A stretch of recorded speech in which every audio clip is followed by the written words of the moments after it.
दिवे लावले पण अद्यापपर्यंत दिवे लागले नाहीत. डिसेंबर अखेरीस मोर्निम येथील उड्डाणपुला शेजारी नॅशनल हायवे अथॉरिटी ऑफ इंडियाच्या वतीनं उंचच्या उंच हायमास्ट दिवे बसवण्यात आले आहेत. हे दिवे गेली 4 महिन्यापूर्वी लावण्यात आले होते. मात्र अद्याप हे दिवे लागलेच नसल्याने हा परिसर अद्यापही प्रकाशापासून वंचित आहे. आजही अद्यापपर्यंत हे दिवे लागलेच नसल्याने मोर्निमकरांमधून तीव्र नाराजी व्यक्त होत आहे. गेल्या अनेक महिन्यांपासून यासाठी पोल उभारले गेले, दिवे चढवण्यात आले, पण अजूनही हे दिवे सुरू न झाल्याने फक्त शोसाठी हे काम केलं गेलंय का, असा सवाल आता नागरिकांतून उपस्थित होत आहे. याबाबत माहिती घेतली असता या दिव्यांमुळे येणाऱ्या वीज बिलाबाबत व वीज जोडणीबाबत नाहीकडून मोर्निम ग्रामपंचायतीला याबाबत पत्राद्वारे कळवण्यात आले आहे.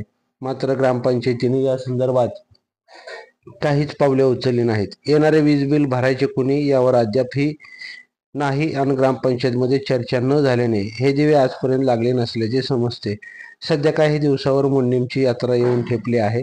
यात्रेसाठी राज्यभरातून नागरिक येत असतात.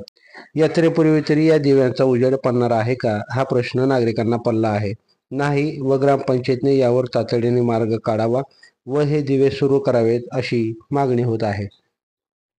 ताज्या घडामोडी जाणून घेण्यासाठी लाईव्ह महाराष्ट्र झोन न्यूजच्या यूट्यूब चॅनलला सबस्क्राईब करा, तसेच बेल आयकॉनवरती क्लिक करा.